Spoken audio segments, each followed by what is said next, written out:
Welcome everybody to Trainwreck Podcast, episode 21, the legal episode. And I wish it was an episode where we could be celebrating, and stuff like that. But this last week, I imagine a lot of people on my page are wrestling fans because that's my highest viewed stuff is wrestling. And if you've watched this show, me and Drew are wrestling fans. And this past week, the wrestling community lost one of the greatest talents, one of the greatest creative minds in the company, and Bray Wyatt died at 36 on Thursday.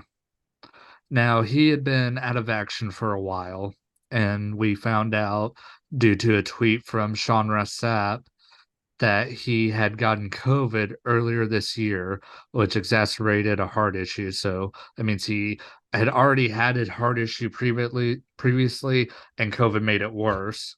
That hasn't been made clear on what he had, but it made it worse. And then it looked like he was making a lot of positive progress towards getting cleared, and there was the plans back in motion to get him back on TV, but then unfortunately on Thursday he suffered a heart attack and passed away. And and I've talked about on this podcast before, not being I've always been a fan of Bray Wyatt. I wasn't a fan of his booking. That being said, Wyndham Rotunda loved the dude. I thought he was a genius.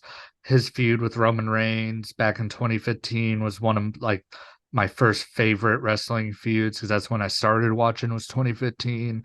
And I thought, man, like this dude's the freaking shit. He's creepy, but he's cool, and I was extremely happy whenever he became WWE champion in 2017, beating AJ Styles in the Elimination Chamber.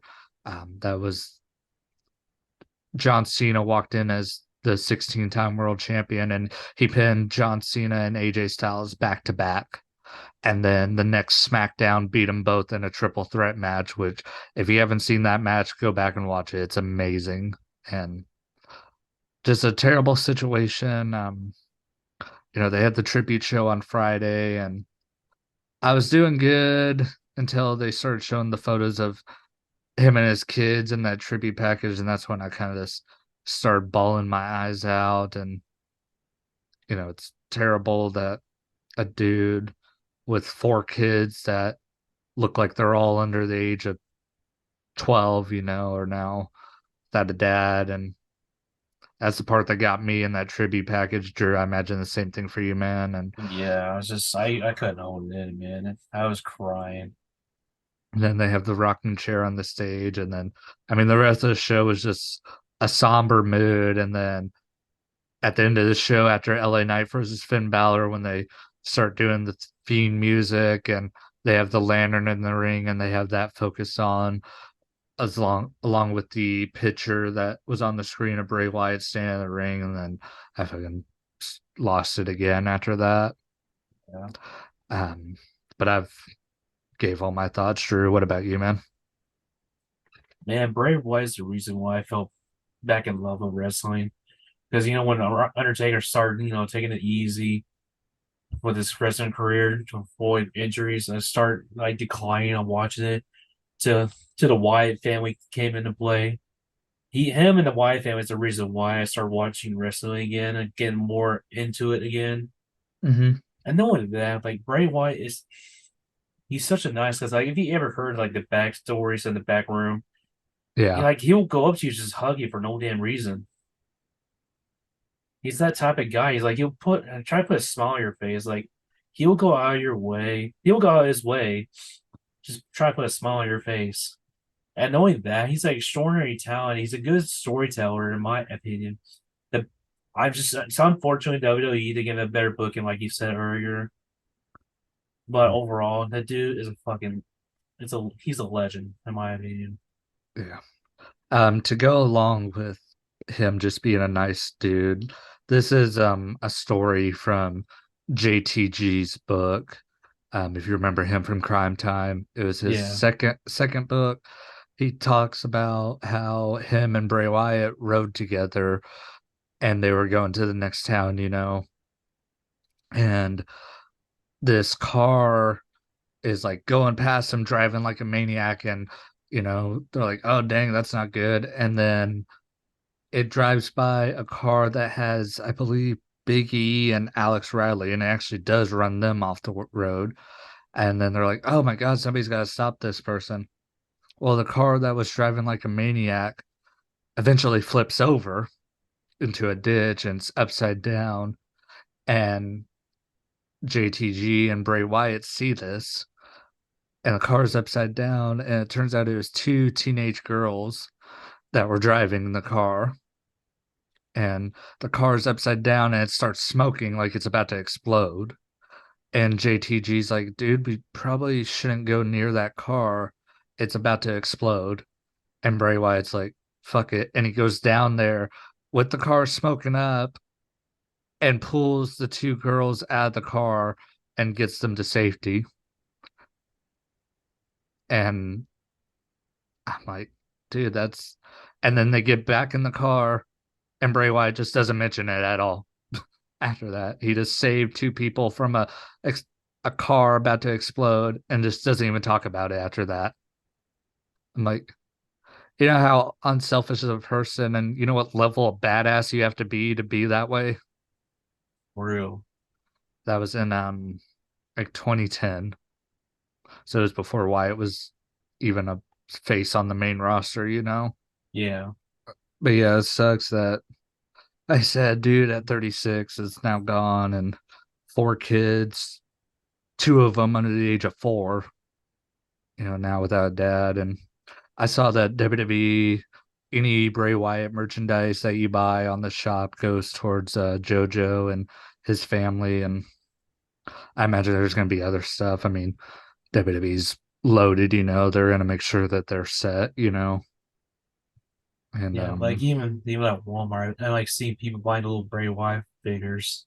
yeah. And dude, it's a yeah, it's just terrible, man. Like I said, Bray Wyatt was one of my like first favorite wrestlers. Like I really really loved the feud between him and Roman Reigns in 2015. They had a Hell in a Cell match. I don't know if you've seen it. It's really fucking good. Yeah, it was really good. Yeah, and just a rough situation all around, man. Yeah. Bray Wyatt, rest in paradise, man.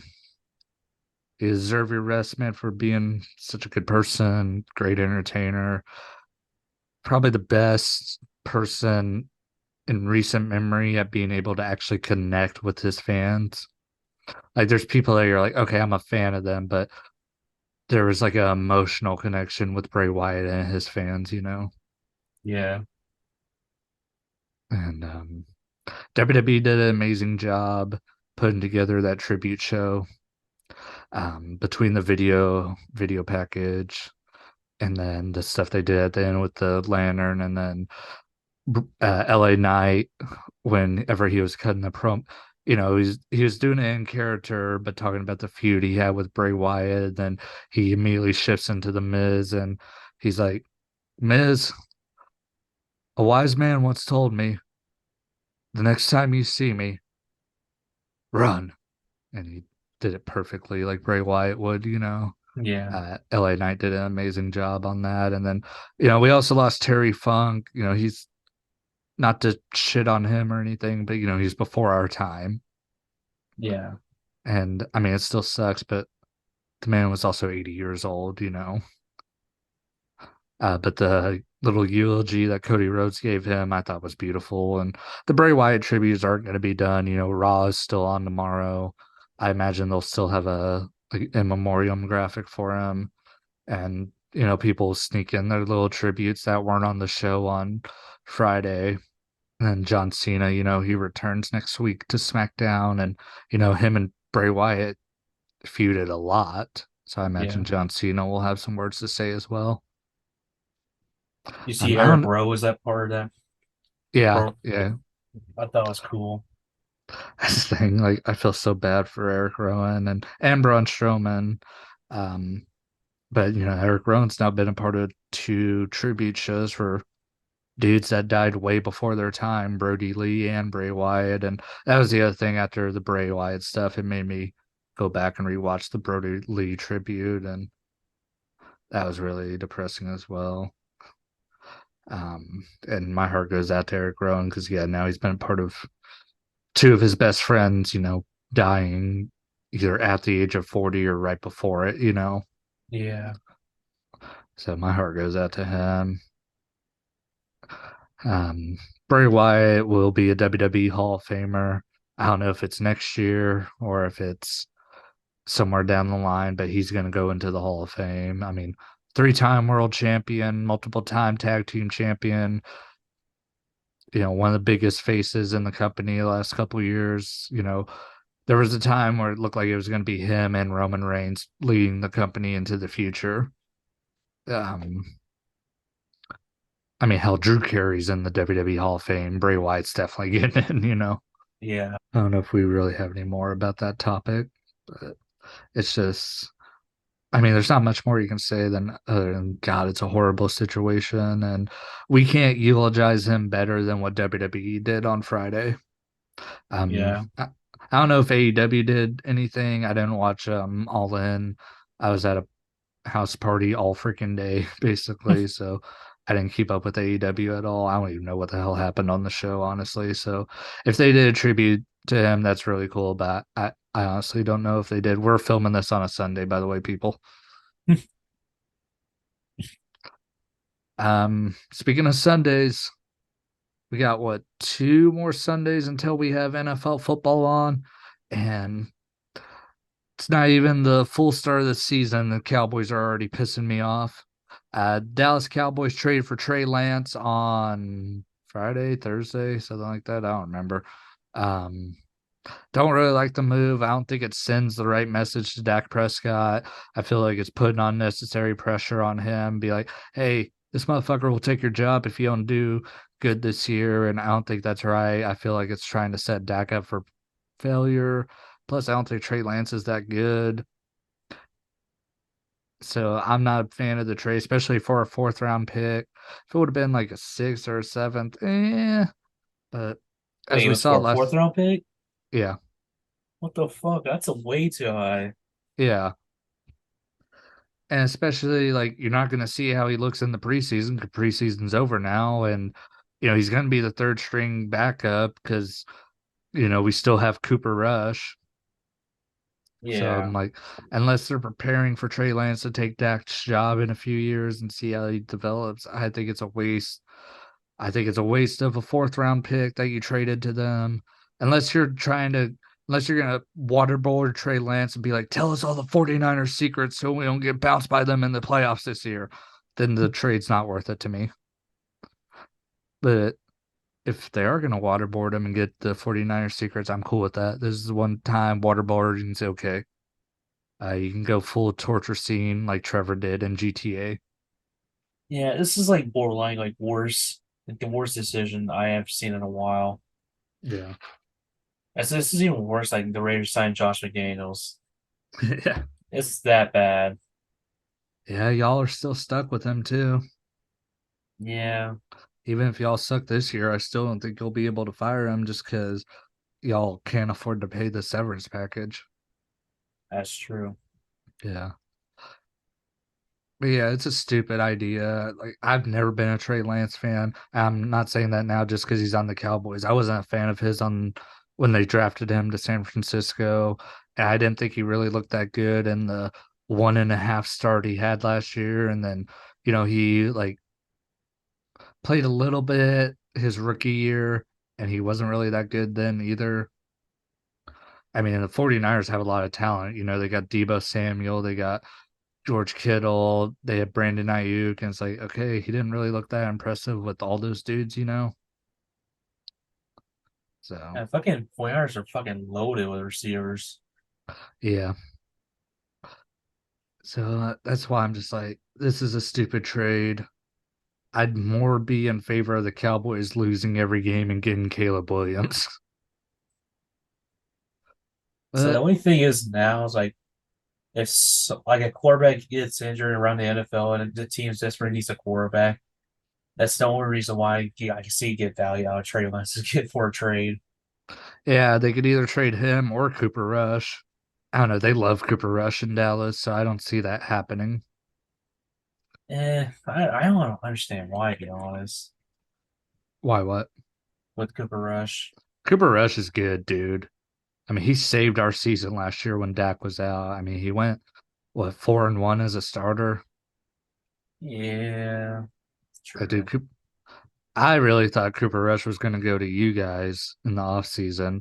I thought, like, man, he would fit into the Raiders scheme perfectly, but he ended up re signing with Dallas for 2 years. And, it actually looks like it's going to work out better for you guys because Aiden O'Connell is a fucking beast, man. Dude, that motherfucker's been balling. Yeah. Oh, by the way, how about them Cowboys? Yeah, I was gonna expect that to lose. Yeah. Yeah. I say, what, Your guys' team is pretty stacked. yeah. By the way, what'd you think about Dak Prescott calling plays? He's doing really well with play calling. Dude, There's a few plays in there that always I cost him an interception and all that, but overall he did pretty well.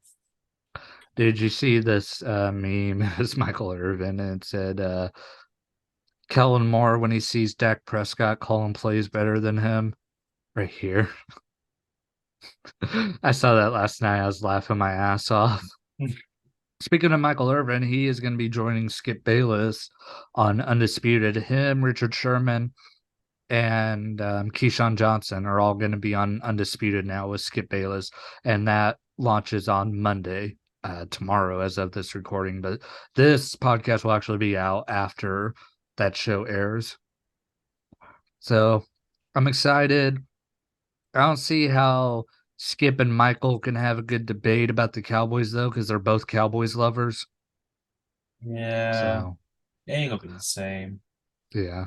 And then it also got announced this week. Shannon Sharp joins First Take on September 4th. So we are getting the dream matchup of him and Stephen A. My dream matchup with Stephen A, Shannon Sharp, and Michael Irvin, but that's not going to happen now. But September 4th, I think that's on a Monday. So mark your calendars. It's gonna be a good one from Shen Sharp with Stephen A. Yeah. Yeah, I'm excited for it. Um, I don't know if I'm gonna wake up early enough to watch Undisputed tomorrow. I mean, that show's on at like 7:30 and I'm off tomorrow. I ain't waking up that early. But I'll definitely Yeah. record it and check it out. On Fridays, I guess they're gonna have Lil Wayne joining them as well. So, and from what I heard, Lil Wayne can actually talk sports. It's just he mumbles in Mike, he just sounds like this. Yeah, you know. So Typical New Orleans resident. yeah. uh we'll see how Lil Wayne does in that role. Undisputed, I don't know, man. If it's not Skip and Shannon, I don't think it's gonna be as good. But First Take, I don't know how good that's gonna be either, just because I don't like the rotating guest thing, like where it's like, okay, this person in this segment, this person in the next segment, they're all going against Stephen A. I'm like, I really just like it if it's how it used to be, where it's just two guys going back and forth.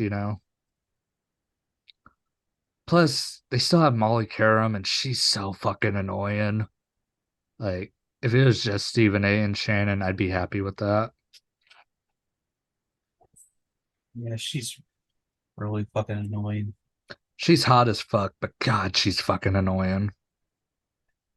That being said, though, she is single, so sorry, Molly. Probably for a reason. Yeah. But, dude, going into Raiders news, y'all did end up getting Josh Jacobs signed to a 1 year contract. What's your thoughts on that? Honestly, I'm glad. So that means we're gonna have a stable running back core between him and Zahir White. So we got our power rusher back. We got our all rounder White into play now. So we honestly, the offense is gonna look really good. I'm not worried if GBG takes it or O'Connell takes it. If GBG gets injured, No commentators, I don't have a problem with it. Dude, I really think y'all should just go with O'Connell. Yeah, but the thing is, GG's actually been the one time he played in the preseason, actually been playing really well. Yeah. I mean, I guess he'll be I think he'll be better in San Francisco or better than excuse me. I think he will be better in Las Vegas than he was with San Francisco because he's more familiar with Josh McDaniels since he was the offensive coordinator in New England when Jimmy G was there. Yeah, because we run a more traditional West Coast Yeah, offense versus the fucking high and dime offense with the San Fran. yeah. So I think I don't know, dude, but I'm a big believer in O'Connell. Yeah, I guess I think this is another Tony Romo, Dak Prescott situation, in my opinion. It reminds me, people are saying like, "Oh, Dak's going to be a offensive coordinator whenever he retires," and somebody goes, "No, he's going to go be a broadcaster so he can take Tony Romo's job for a second time." I'm like that. If that happened, Tony Romo would have Dak Prescott killed. Man. It would be funny though, but I don't see that happening. I mean, Dak's really good in interviews, but I just don't see him being a broadcaster. I don't know about you. Yeah, I don't see it either, to be honest. Jimmy G, I do see being a broadcaster when he retires. To be honest, I could see him like being like our play caller, like for our Yep. announcer play caller. Yeah. I think when is Tom Brady gonna start doing his play-by-play stuff? He signed a 10-year, $375 million deal with Fox to broadcast games.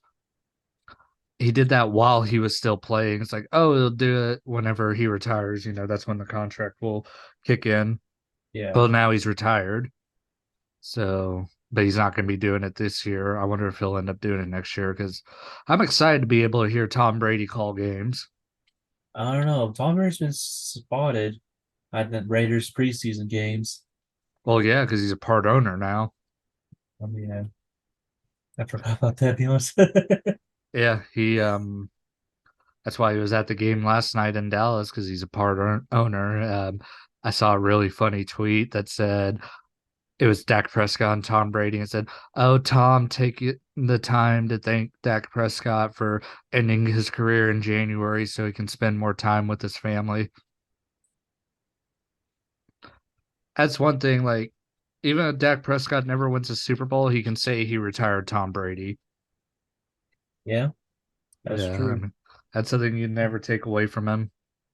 Like, I mean, how that honestly feels like. I mean, it's one of the biggest things in NFL history. Yeah, being able to say like, "Yeah, I retired the greatest player ever. I whooped his ass in a playoff game." Yeah. So with the Raiders, with our rookies this year, been doing really well in the preseason. I'm really genuinely excited for that. Yeah, but the Cowboys, the biggest people I'm excited for is Deuce Vaughn. Yeah, dude was a Deuce fucking Vaughn, truck. yeah. Mozzie Smith, our first round pick. I still don't agree with that drafting. One dude that we didn't draft, but we traded for, Brandon Cooks.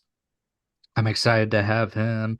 And, now I have actually, I have three shutdown corners because Stephon Gilmore, Trayvon Diggs, and Deron Bland. So I'm really excited to see how the Cowboys defense is. It's just, like I said, when they get to the playoffs, because they're going to make the playoffs, you got to design a team to beat San Francisco and Philadelphia. That's the only thing that matters. So if we want to go try to trade for a Philadelphia Eagle now and get their secrets, that'd be cool too. Or if Yeah, we, but if you're going to do that, give one that actually helps your team. yeah, Not fucking Trey Lance. yeah. Hey, if we could trade for like Darius Slay, then we'd have freaking four elite corners to bring up as we had our fantasy football draft last night. I am very, very proud of my team. And that's with me having the last pick in the draft, which sucked. But even having the last pick in the draft, I think I did pretty good. I'll go ahead and pull it up real quick if I would stop clicking on the wrong app. Trevor Lawrence as my quarterback, Bijan Robinson and Nick Chubb as my running backs, Debo Samuel and Calvin Ridley as my starting wide receivers. This pick I don't really like, but there wasn't really any good tight ends left. Tyler Higbee, I think he'll have a better year now that Matt Stafford's fully healthy. Keenan Allen, he's not going to stay in the flex spot. I'm going to put a running back there. Harrison Buckner is my kicker. Kansas City scores a lot, so he's a good kicker to have. And then the second best defense in the NFL next to the Cowboys, the 49ers. And then on my bench, I got Kirk Cousins and Derek Carr. David Montgomery or Alexander Massen's probably going to go into the flex spot. Michael Thomas, I'm going to see how his connection with Carr works before I put him in the starting lineup. And then Mike Gesicki, he was my very last pick, and I needed a backup tight end. That's the biggest struggle I have right now is tight end. You got a pretty stacked team, not gonna lie. Yeah, I was pretty proud of my drafting. Um, Dude, our draft went for almost an hour, and I was gonna post it on my channel, but some people weren't cool with being in the video. With, I mean, I'm not gonna force them to be in a video that they don't want to be in, you know. Yeah. So there ain't gonna be a video of that. Sorry, guys. I do have another draft next week though, so you guys may be able to get that. Let's take a look at Drew's team. He's got Patrick Mahomes as his quarterback, Stevenson from the Patriots as his first running back, Dalvin Cook as his second, DK Metcalf and Terry McLaurin as his wide receivers, George Kittle. Freaking hate you. You have a good tight end. I know. Mike Evans in his flex spot. You homer. You went with Daniel Carlson.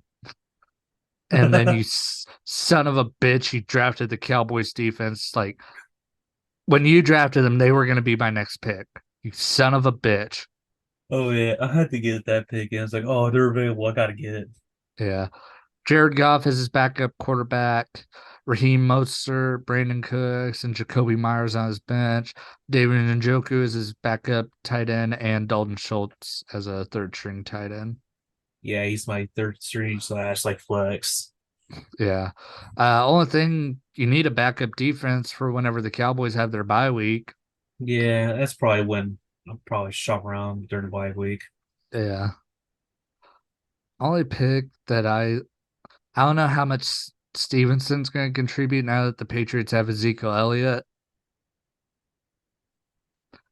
And then it all depends on if Jonathan Taylor gets traded to the Dolphins, how Raheem Mostert turns out, you know? Yeah, I really do need. I need to find a running back and quick. Yeah. I mean, because that's where the majority of your points come from.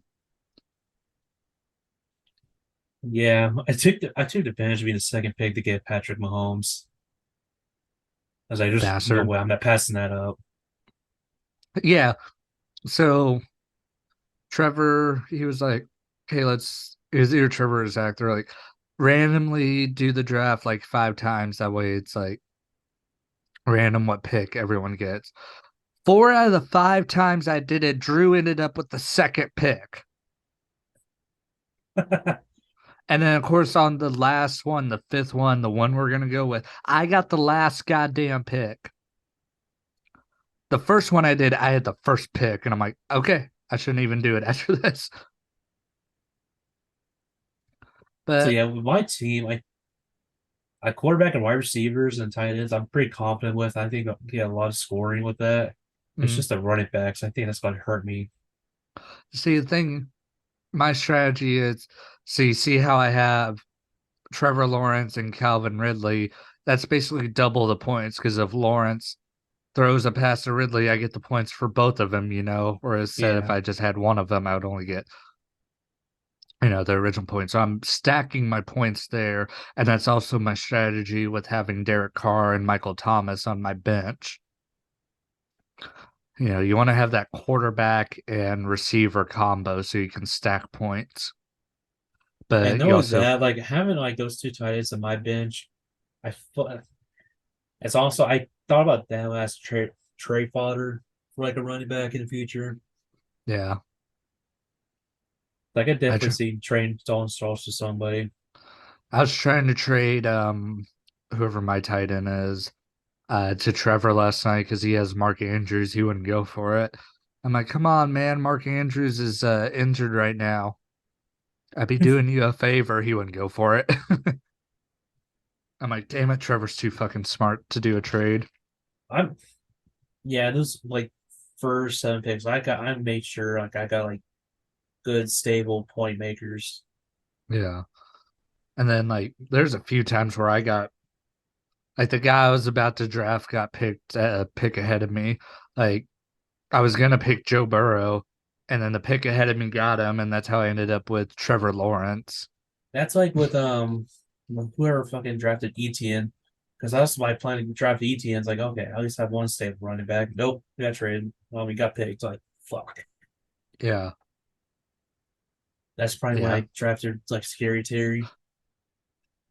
And then I was gonna draft Tony Pollard, which probably a good thing I didn't, because my rule with fantasies, I try not to draft Cowboys because watching the Cowboys game is already stressful enough. That if I have fantasy going on top of it, then that's gonna put me in a heart attack. But I really wanted Tony Pollard, and same thing, pick ahead of me, somebody got him. And I think that's when I went with one of my receivers. It's gonna be interesting you for fantasy. I'm coming for blood this year. I Where you finished I finished what, fourth place in the league last year after winning it the year before. I'm coming for my fucking belt back. I'm gonna win the goddamn league this year. The champ is back. Did you see the team that Austin drafted, the defending champ? That bitch is gonna get smacked whenever I face him. Drafted the third string running back on the Cowboys, Deuce Vaughn. I love Deuce Vaughn, but he ain't gonna get Tony P numbers. So I'm coming for revenge. This is my fuck you tour. I'm winning the league this year. Count on it. And when I do, I'm getting a fantasy football belt made, and it's gonna be hanging right there. Actually, no, it's gonna be right here on my desk. And whenever we record the podcast, it's gonna be sitting right here, so the whole world can see that I'm a champ, champ. I'm gonna get two belts.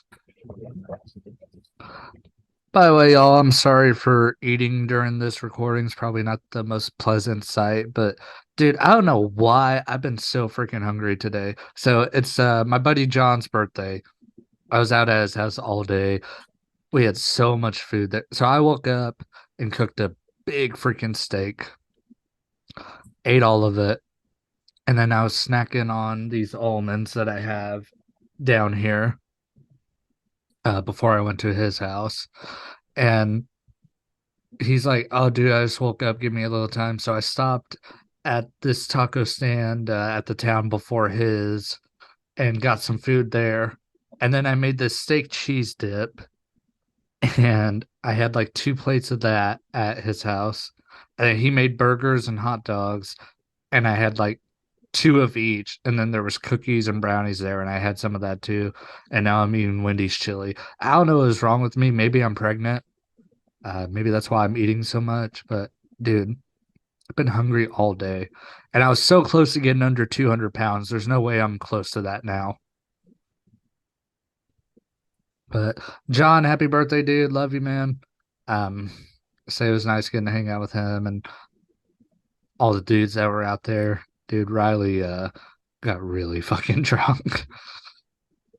He was like, Warren, teach me some MMA stuff. And like Riley like was trying, he's like, dude, teach me his stuff. But instead he was actually like trying to fight him and stuff. Like Riley was that point of drunk where he thought he was on top of the world, even though he's like facing a dude that outweighs him by like 40 pounds.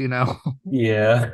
Dude, it was fucking hilarious. And he's like, Garrett, you want some? And all Garrett did was fucking pick him up. And yeah, Riley was fucking shit faced, but it was great to see him too. Fellow Cowboys fan, Riley. That's hilarious. Yeah, dude, it was a great time. Did some redneck shit. Wait, fucking shooting 12 gauge in there. Watched a bunch of fireworks. One quick thing I wanted to bring up, the new episodes of Naruto, the original series, start airing September 3rd on Crunchyroll. And it looks like each episode is going to be about an hour long. They haven't said what these episodes are going to be, if they're going to be remasters of like iconic arcs, or if it's going to be a whole new original story. What do you think it's going to be, Drew? If it was me, if hmm, that's a good one. It would probably be remasters trying to bring the fan base back. Because it's like a 50-50 right now with the fan base of Naruto. Yeah. I mean, they got lot of hype right now because of the new Boruto chapter, and the chapter was really fucking good. Yeah. I'm interested to see. I think it's going to be a mini story. I think it's going to be like a movie, basically. If each episode's going to be like 48 minutes with commercials factored in, Yeah. or maybe more like 40 because they have the openings and endings that take up like 2 or 3 minutes each. Um, I think it's gonna be an original story, and there'll be something where Naruto goes Nine Tails mode, and that'll get people hyped up. And then was it November? The Storm Connections game comes out. I'm really excited for that. Game looks pretty badass, and I really can't wait to play as a Baryon mode Naruto. But Um, The new Naruto game's coming out. yeah, in November, and you'll be able to play as Baryon mode Naruto. Oh, that'd be dope. Yeah, I need to pre-order it actually. Maybe you can give me that for my birthday. Just kidding. That I'm kidding. Don't please. But actually, your birthday's like what, 2 weeks after mine? yeah, something like that. Yeah. Fuck it. We'll get it for each other. But yeah, I'm hyped for that. I'm hyped for the new Naruto episodes. Birdo chapter I thought was really fucking good. Don't know, Drew, you mind if I spoil it for you? Go ahead. Don't really know how I feel about Shikamaru being the new Hokage, but eventually Naruto will probably be there to retake his throne once he gets out of this different dimension. Spoiler alert, people. Sorry. um, yeah, but I mean, it's the first chapter. The story still has to play out. So it's like a more temporary thing. So Naruto comes back from a different dimension. Oh, I might continue Boruto now. Sounds Yeah, intriguing. I said this chapter was really freaking good. I really liked it, but I also haven't been one of those people that like gave up on Boruto. Like I've just stuck through it. I'm fucking tougher than I am because I did. Yeah, I don't know. Maybe it's just because I'm so in love with Naruto. Yeah, so yeah, I'm still at the when Boruto's at the water village. Wow. He's facing You've those been pirates. say you've been stuck on that for freaking ever. Yeah. Oh my AEW All god. In. What? Now go ahead. AEW All In was today. Haven't watched it, haven't checked up on anything, but there was a report from Fightful Select that before CM Punk's match, he got in an altercation with Jungle Boy Jack Perry. So this is now the second backstage fight CM Punk has had in AEW. Drew, what are your thoughts about that, man? Honestly, not shocked. Yeah. This is typical CM Punk. Yeah, like, dude, this AEW run has ruined Punk's legacy. He really has. It's like he just really show how much a douche he is. Yeah.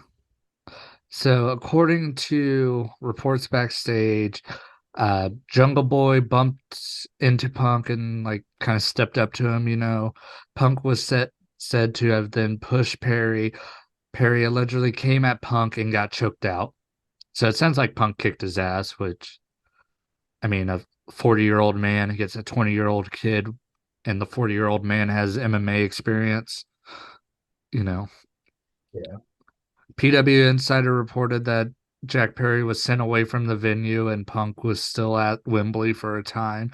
Eventually, Punk was also asked to leave. Wrestling Observer claims that they were removed by security.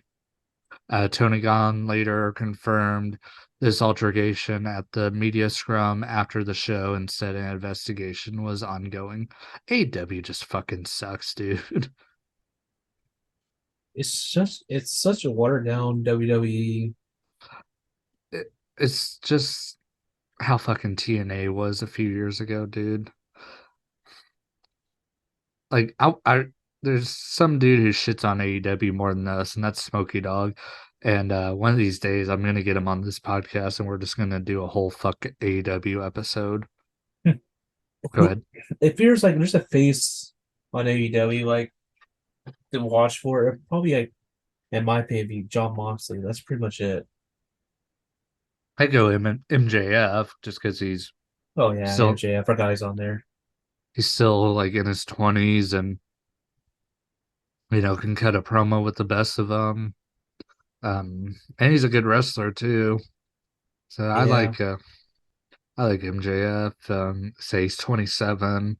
It's just his promo style. I don't think will work in WWE because he's very reliant on the saying something to get the crowd, saying something highly inappropriate to get the crowd to go, oh man, or he swears a shitload. Yeah. So I don't know how he would really translate over to WWE because if he tried WWE style, then he's basically just the Miz. It's either the Miz or try to fit in like the LA Knight. It's like we Yeah, don't really need that because we got the Miz and the LA Knight. yeah, and Grayson Waller. Yeah, yeah, him too. Yeah. It's like that's a talent we don't really need. Don't get me So what? wrong, it'd be nice to see him WWE, mm, but he's just better off in AEW because that's where he can shine. And there's too much star power in WWE. Speaking of WWE, I talked about John Cena earlier. I think either Grayson Waller or LA Knight's going to be the dude feuding with John Cena whenever Cena returns next week. Yeah, I think it's gonna be LA Knight. And I think I think, going to be sticking around for a while because, there's still the writer strike and the actor strike that's going on. And it doesn't look like there's any side um, giving leeway to the other, when negotiating with the movie studios. Yeah, So no movies are being made right now. No TV shows I think are being made right now. There's certain TV shows that aren't going to be affected by this, like, mostly reality TV shows and stuff like that. Live sports, aren't going to be affected by that. But anything scripted, all that production's halted right now. And that's mainly what John Cena does. So I think he's going to be around for a while and he'll put LA Knight over. Majority, John Cena being typical John Cena, give a yeah. superstar chant, like become like a megastar. I was listening to old episodes of the Stone Cold Steve Austin podcast the other day. Dude, I can't wait till John Cena starts his own podcast and talks about like his stories from wrestling, Yeah, that or a documentary. But I think John Cena would be really good. And I don't know if you heard Hulk Hogan on Joe Rogan this week, but Hogan's more full of shit than he ever has been before. God, was it now? So they were talking about Brock Lesnar, and he told Joe Rogan that they gave me Brock after he got back from USC. So let's see. Brock got back from the UFC in 2012. I think it was either 2012 or 2011. Hulk Hogan was in TNA at that point. And not only that, he didn't wrestle Brock Lesnar. The first match Brock Lesnar had after he got back from the UFC was at Extreme Rules against John Cena. Yeah, Yeah. But Hogan said on Joe Rogan's podcast. So I don't think Hulk Hogan knows that Google exists. Because he said, yeah, they gave me Brock whenever he got back from UFC. And he also said he was like scouting Brock Lesnar for WWE when Lesnar was in high school, even though Hogan was working for WCW when Brock Lesnar was in high school.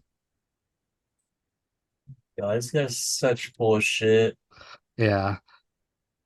And what was the other thing? He's told this story before about how there was this kid who it was a make-a-wish kid who he like visited in the UK and had died, and he wrote a song called Hulkster in Heaven. And he said that it was at Wembley Stadium when he knew that the kid had died. Well, WWE has only ever done one show in Wembley Stadium, and Hulk Hogan wasn't on the show. He was filming a movie. So the way he tells the story is I looked out in the crowd and I didn't see him. Well, Hogan didn't look out into the crowd at all because he wasn't there. And now he said he wrote one song. Well, now he told the story again and said he wrote 12 songs for the kid, and he got it made to an album that Simon Cowell, the British dude from American Idol, Yeah. that he produced it. And he said it was the number one album on the Billboard charts. Another thing someone could easily fucking Google. Like, I don't think Hulk Hogan knows that the internet exists. And with just him being so full of shit, it's completely knocked him off the wrestling Mount Rushmore to me. I know there's still plenty of people that have him on there, but if you're asking me for my Mount Rushmore, it's John Cena, Stone Cold, The Rock, and Vince McMahon. Do you have a Mount Rushmore, Drew? Yeah, mine would probably be The Undertaker, Stone Cold, what? What? The Rock, and I'll probably say John Cena as well. Yeah. Undertaker would be a good person to get put on there. I mean, if we're just doing wrestlers, Undertaker would probably be up there with me too. But I mean, Vince McMahon, I mean, all of this is responsible because of Vince McMahon, or it's Yeah, possible because of Vince McMahon. yeah, that's true. That is true. But yeah, those are my thoughts. Hulk Hogan, go fuck yourself. Learn that the internet exists, you fucking idiot. And Joe Rogan's not like a wrestling fan, so a lot of these stories he's probably listening to Hulk Hogan say and like, oh, that's probably how it was. Even though, oh, or not Hogan, Joe Rogan has that fact checker, Jamie, on there that Googles pretty much everything everyone says. And I Yeah. really wonder if he was like, by the way, Hogan didn't actually face Lesnar whenever Lesnar came back. And by the way, people, Hulk Hogan is like the most overrated star at all time, in my opinion. Yeah, I Like, come definitely on. think. It's like if you watch his fucking matches back in the day, they're boring. They're fucking boring. Yeah, He they are. punches, he does the elbow, he does the fucking leg drop of doom. Yeah, that's where the phrase five moves of doom come from. Yeah, it's just I don't know. It's so stupid. If you like listen, like if you listen and watch all the podcasts and all the interviews that wrestlers have with Hogan, they expose him a lot. Yeah, yeah. Hulk Hogan's just like I said, a fucking douchebag.